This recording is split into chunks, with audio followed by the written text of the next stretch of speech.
Welcome back to another episode of the Corporate Cowboys podcast. As always, my name is Alex, and you've got yourself a half hour free 30-minute consult with yours truly.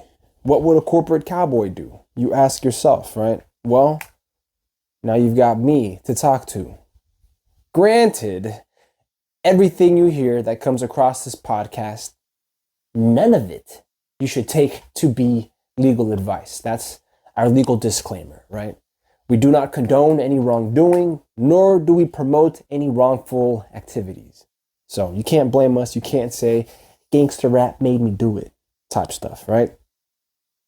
This podcast is oriented to professional development for those individuals who are seeking to enter corporate or to move up through it, navigate their way up or around the corporate ladder, if you will. That said, if you find yourself in a position where you would like added perspective, you need an opinion on your situation, your particular situation, because everyone's case is unique.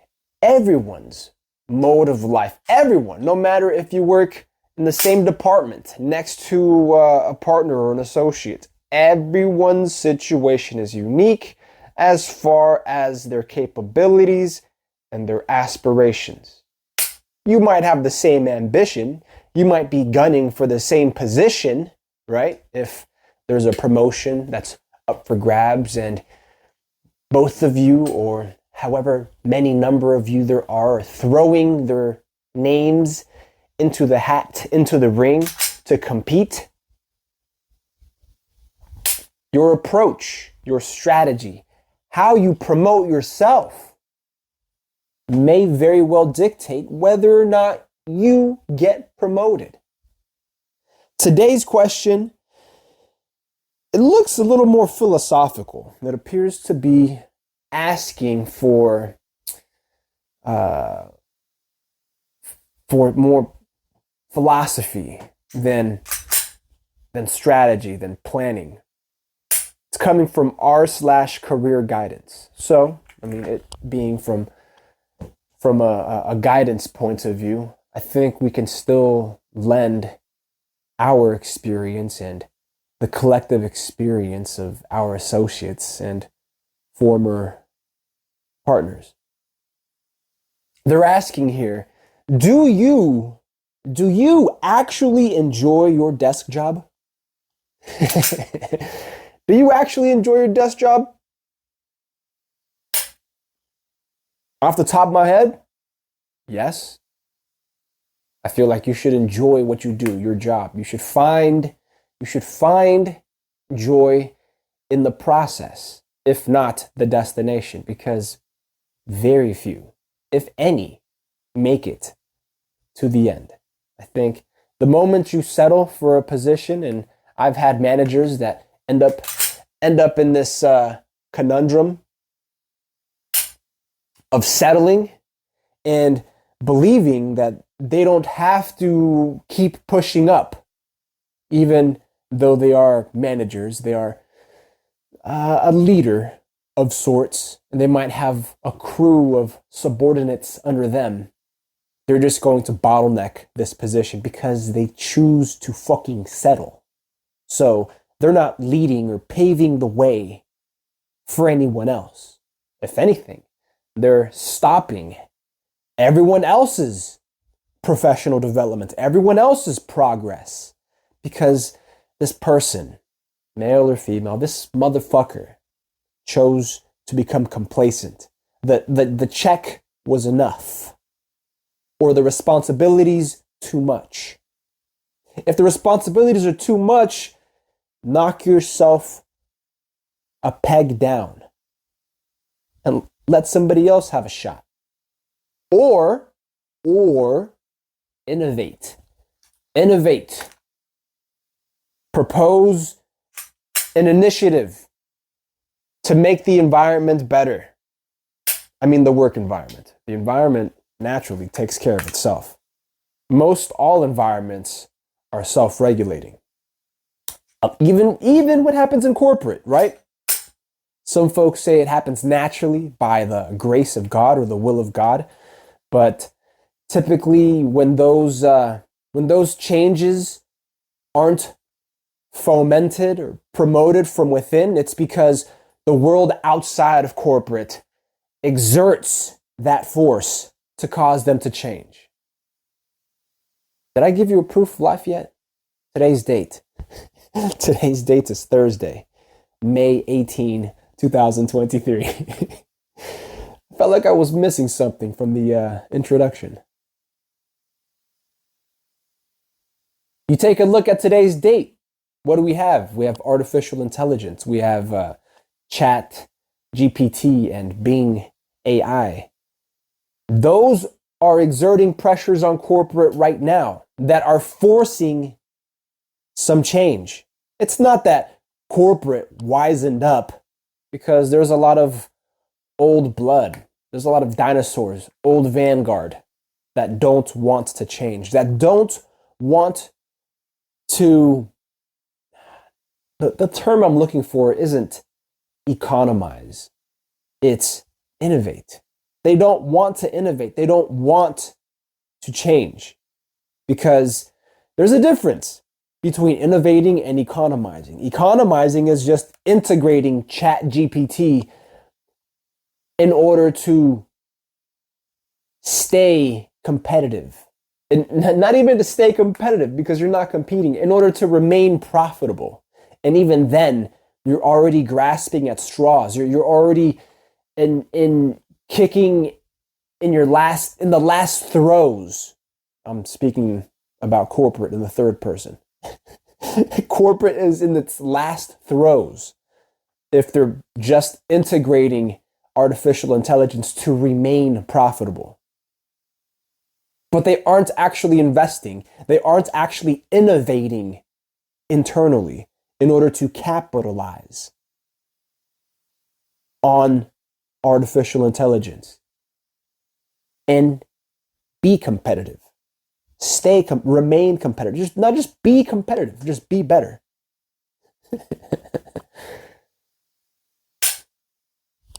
So do you actually enjoy your desk job?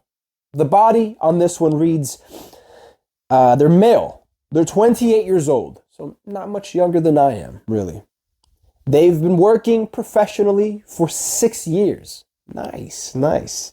And have made good progress in my career or progression in jobs.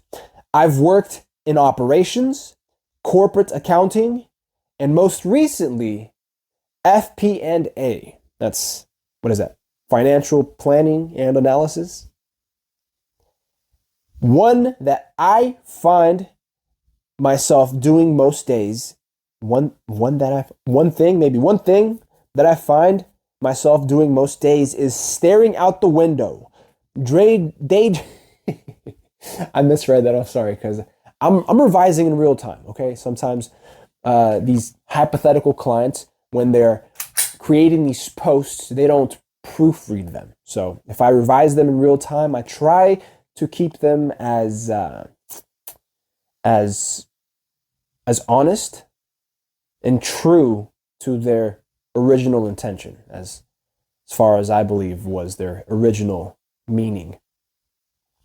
So they write, one thing that I find myself doing most days is staring out the window, daydreaming of other things I could be doing during this time.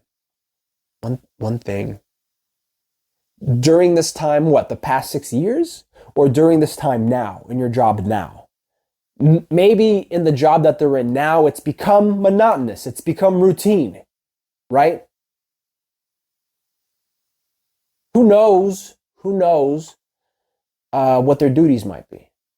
I mean, if I'm to give you a template of how a consultant, a corporate career consultant, or just a career consultant, right? We're professionals after all.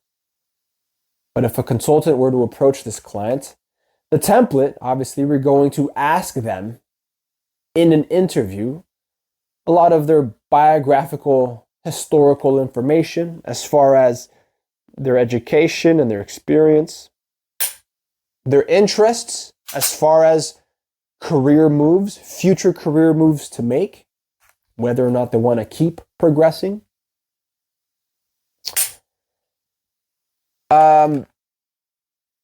Also,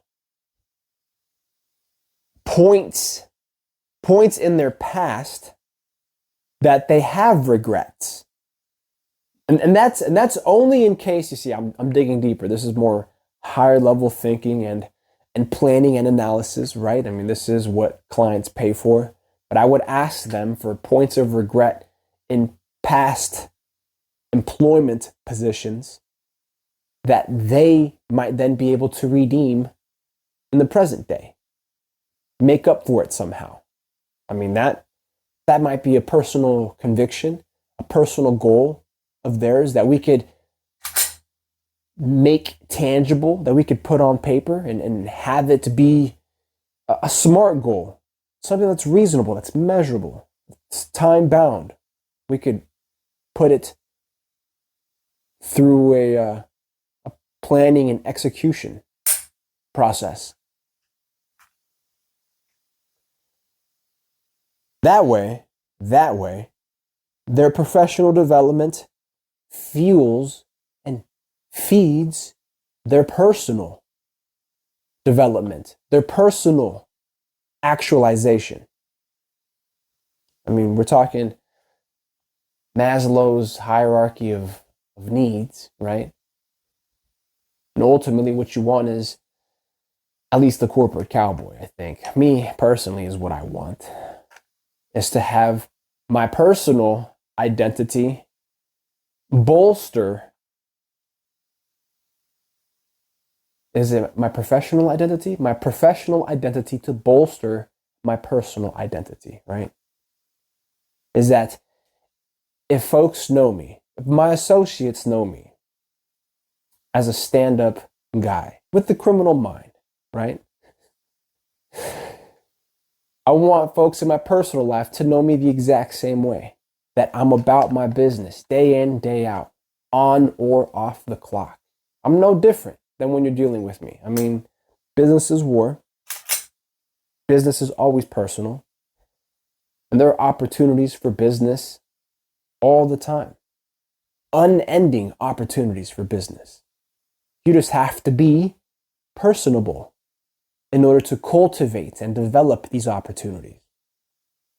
But, I mean, there's money and opportunity worldwide.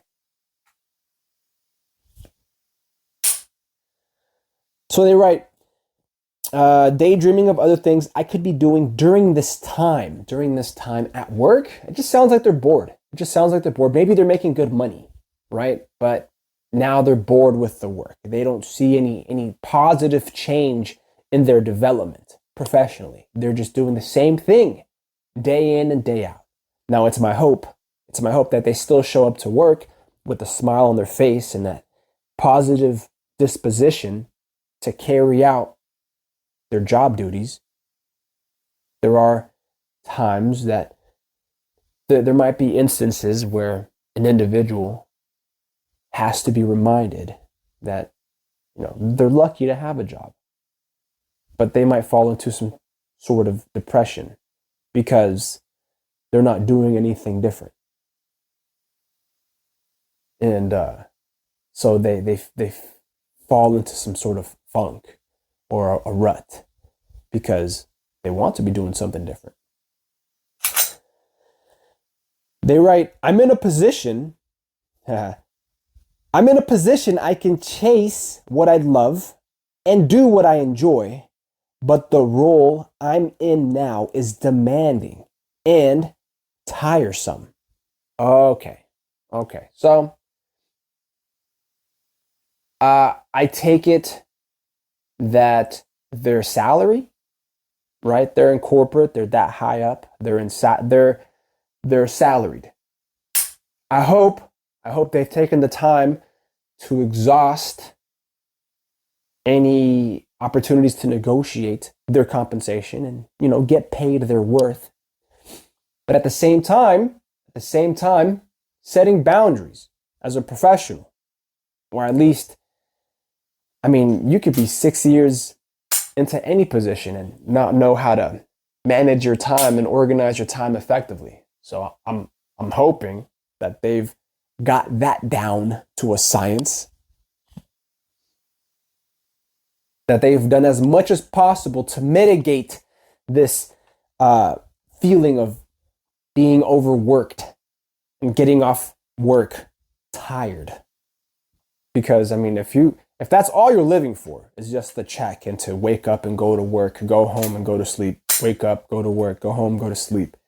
If that's all you're doing without the included professional development or personal development, I mean, you're going to run into some issues.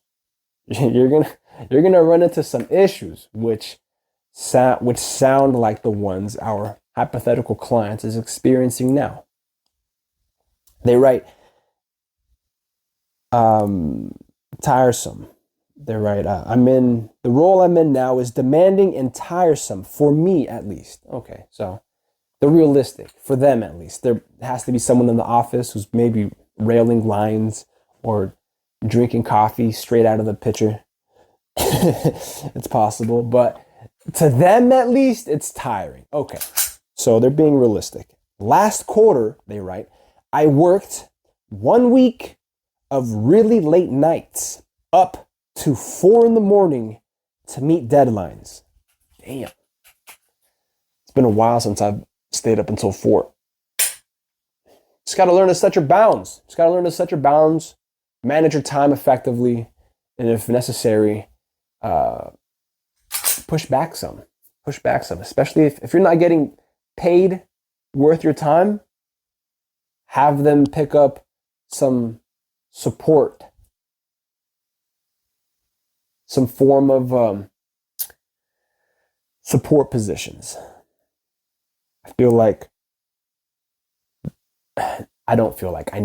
I know you can negotiate to divide up the executive versus the administrative work in order to have an assistant come in, pick up that work, and be able to free up time on your schedule so that you're working more effectively, right? It's essentially innovating. We're taking the economizing approach to innovation, and yes, it does require hiring somebody else, but it's meant to free up the time of the more talented individuals. And I don't mean talented like they're better, like they're more needed. I mean just the individuals you hire for their talent, for their creativity, for their creative input. So if you have this financial planning analyst working, and a third of their duties are administrative in nature, and they're in a team of financial planning and analyst. What do you call those? Well, they're just analysts. Financial planning analysts. They, create projections and forecast market conditions or strategic corporate movements in order to determine whether or not profitability is sustainable. So one should be able to divvy up those tasks and delegate them to an administrative assistant of sorts so that the financial planning and analysis takes on a more comprehensive, becomes more comprehensive, and you're able to better service your clients, you're able to better service your associates and your managers.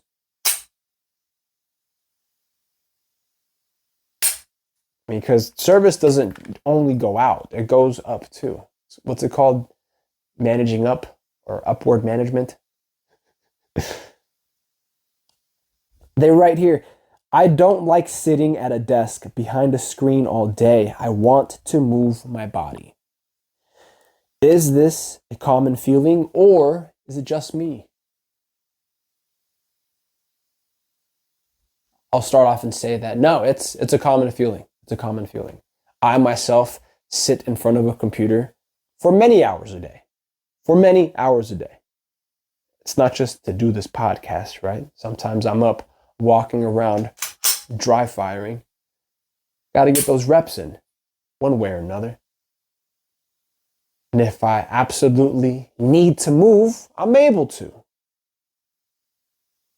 the same time, I get out, exercise, get my cardio in, get my steps in, for health's sake. Also, you want to get on some sort of stretching regimen. I mean, you're 28. I'm not much older than you. And I know that flexibility is one of the first things to go, especially when you are living very sedentary in front of a computer or in a chair or in a bed and not moving at all for long periods of time throughout your day. Flexibility is one of the first things to go. You want to keep up with that. So it could just be that, we'd ask the hypothetical client what their hobbies are outside of work and whether or not they've maximized those potential points of personal development, be it in their health, in their diet, in their social setting. I'm not saying go out and get a girlfriend. Oh, you're bored? Get a girlfriend.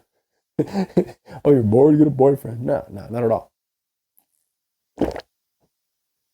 What I am saying is that if you have room, any room for improvement outside your work, if you're not physically in shape, if you cannot run a mile without stopping, without taking a break, 1 mile, I'm not asking you to run fucking marathons, but you got to be able to have some cardio and a decent pace. I'm not asking you to run 6 or 7 minute miles either. No.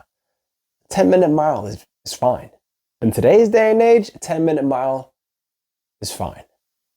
But it's got to be nonstop. It's got to be a decent pace, something to get your blood pumping. Have you sweat a little bit. Sounds very basic. You're probably asking, Alex, what the fuck? Is this what I come to the podcast for? To have you tell me to go run? To go to the gym? You should be physically active without me telling you. But if I pull up to your place of work and I tell you to hit the deck and you can't, you take 2 seconds too long to hit the fucking deck and you're dead.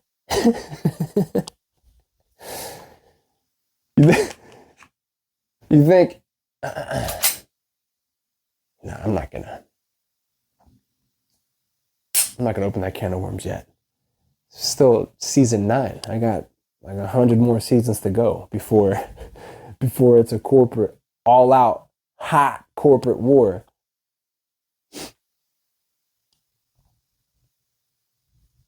But maximizing those opportunities in your personal life, right? Your personal life will inform your professional life. And your professional life will bleed into your personal life, like I mentioned before. Business is always personal. So if you're not where you want to be physically, personally, start there. And before you know it, you won't just be more ambitious in your exercises, your physical exercises, your physical condition, your health conditions. You won't just be more ambitious there. You'll be more ambitious in the office. You'll find that you can stay up to 4 because you're pushing yourself now. You're healthier. You're more vascular. You'll think more creatively. You'll be more determined. You'll be more cold and more calculating. You'll have that mental fortitude that not many others keep, especially if they also live a sedentary lifestyle like you might be right now. It's amazing what the human body can do. It's amazing the inertia it produces that influences the mind. I mean, you move your body a little bit and your mind follows. Sure, the idea to like wake up and get out of bed starts with your eyeballs and your brain first, and you're thinking, I gotta get up. I gotta get out of bed. I gotta go brush my teeth. But you get up and you move through any aches or any pains or any soreness that you feel in your body, in your physical being, and your mental being is right there with you, pushing through, thinking about the next objective, staying hungry, thinking about how to do it better next time, how to do it better now, what you could be doing better at work to get paid more, to get more opportunity, unless you've grown complacent. It doesn't even sound like you're a manager yet, and you're already kind of settling into this cog in the wheel position. I'm comfortable with where I'm at now. What did they say? I'm in a position I can chase what I love and I do what I enjoy, but the role that I'm in now is demanding and tiresome, for me at least. Okay? Well, then find a way to do it better. Find a way to do it that doesn't make you as tired. Maybe you want to rock the boat a little bit. Maybe it's time for some change. You're in a position that you can chase what you love and you enjoy doing your work. You enjoy doing it. It doesn't mean it could be better. It doesn't mean it couldn't be better. It just requires you to push for it. This might very well be one of those instances where I might suggest, I'm not going to recommend, but I might suggest rocking the boat a little bit. Maybe you want to introduce a little bit of, I'm not going to say drama, but a little bit of plot. Thicken the plot a little bit so that Alex stands out. You know what? Alex has been with us for 6 years, just for the sake of argument, has been with us for 6 years, and they've always been dependable and reliable. They've stayed late even, up to 4 a.m. sometimes to meet deadlines. And today, he approaches me and tells me that he would like to lead a project of his own. Now that sounds appealing, but that takes a lot of legwork to set up.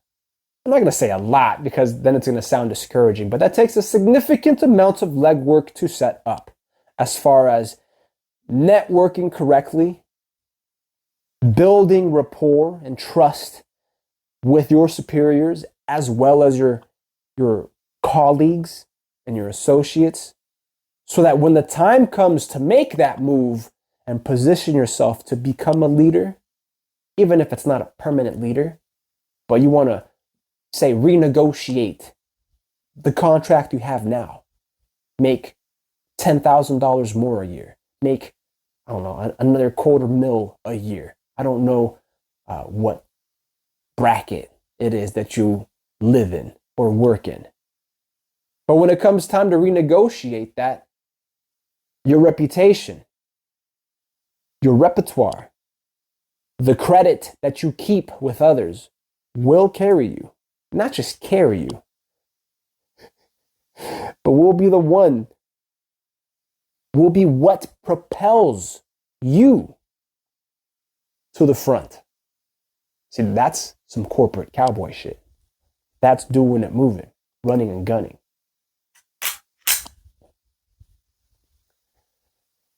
Let's take a look at one or two of these comments here. We're about 30 minutes, so I'm going to give you just one. The first comment here says, it's not just you, it's most people, unfortunately. That sounds like a whack-ass comment every now and then. Yeah, Reddit has got like the their comment ranking system. It's whichever gets the most upvotes rises to the top and is, I guess, popular by vote. But it doesn't mean it's always right. It doesn't mean it's the correct. At least it's not always what a corporate cowboy would do. Yeah, a corporate cowboy is just gonna sit back and say, well, it's not just me, it's everyone who feels like well, then everybody's a bitch, you included. The second comment reads, it's a little longer. They're saying, working from home helps a ton. It's as long as it's a skilled / salaried desk job. Bored at work with nothing to do? ? Oh, bored at work? You're working from home and you're bored at home with nothing to do? You're just on the clock, because there are those jobs sometimes there are those jobs where you're given a set amount of work to do and you finish it before lunch even hits. Again, you got those options. Those options open up for you in order to speak up and ask for a different kind of work. I wouldn't ask for more work just outright. I would ask for a different kind of work, something that you could incorporate into your professional development that might also count as training for the next spot up to get promoted. Because after all, what you are after, because in the end, what you are after is advanced knowledge, something that is above your pay grade before you even enter that pay grade. I mean, in an ideal world, you would have that knowledge handed down to you on a silver platter for you to take up whenever you want. You could move up whenever you want. Now, that's too easy. That's too easy in corporate, which is why most corporate cowboys take it upon themselves to seek out this knowledge, acquire this knowledge, learn this knowledge, be able to apply this knowledge. So, when the performance review rolls around the following year or the following quarter, however frequent it is that your performance is evaluated, you can renegotiate. You can move up. After all, that's what you're here for. You're not going to be sitting still. Fucking serious? You're going to be a lifer? You're going to be a lifer because you're a little tired? Oh, shit. All right, well, I'm actually going to let you go right there. I'm not even going to finish that second comment. It sounds like you're bored. And that's why that second comment touched on you being bored. Being bored and tired just sounds like lethargy to me. But that's just one point of view. Again, we don't have all the facts. Take everything you hear with a grain of salt unless you heard it from us directly. And by all means, you want to reach out, do that. Find us on Instagram. That's @CorporateCowboys with a Z. The podcast is on Patreon. That's the Corporate Cowboys Podcast. You can write to us. Send us something funny or questionable. That's P.O. Box 3372, Rancho Cordova, California, 95741. Take care of yourself. Catch you next time.